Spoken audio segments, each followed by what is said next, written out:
Around me, doctors and nurses were fighting to save lives.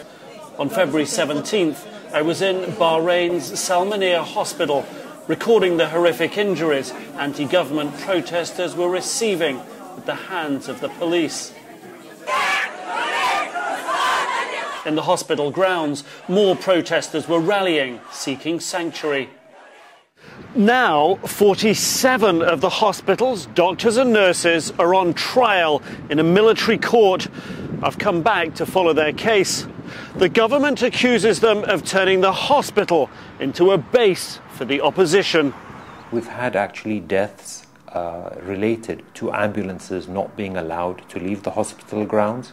We've got evidence of platforms being used in the complex where they have staged political rallies. One of the accused doctors, Qasim Oman, fled to the US.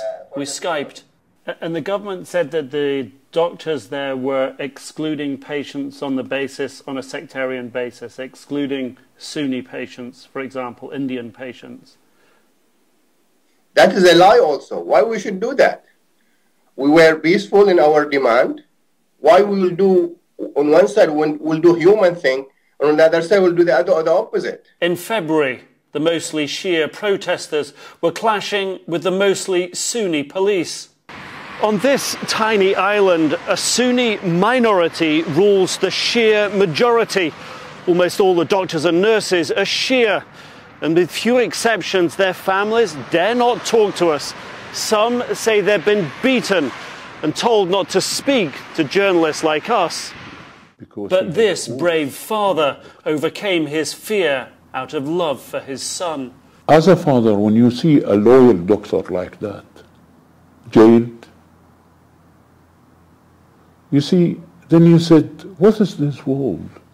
If that government tell me my son has committed the crime, let him prove it. What a crime. What a crime. A crime to be as a doctor? Is this a crime? He tells me his son is locked in a tiny cell with 9 others. 10 people in a 6 metre by 6 metre room. No, it's not 6 metre. A 6 metre square. 6 metres squared. Which means so that's 2 metre by 3 meters. That's even smaller. Government officials deny the accusations, say the doctors and nurses are being held according to international standards. But human rights organisations say there's worse, that some of the doctors have been tortured and beaten, all because they say they dared to challenge the government.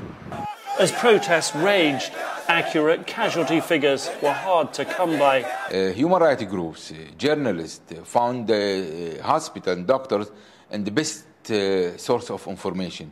That disturbed government so much because that exposed the level of human rights crimes committed by government.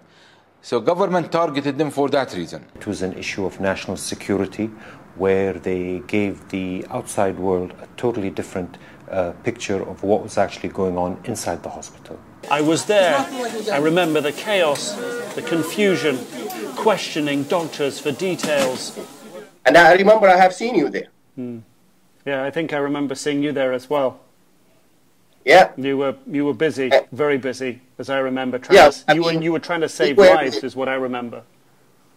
Yes, I mean, we were there, we were communicating, everybody was seeing everything. There is nothing to hide.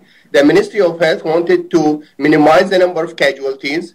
They wanted to deny the casualties.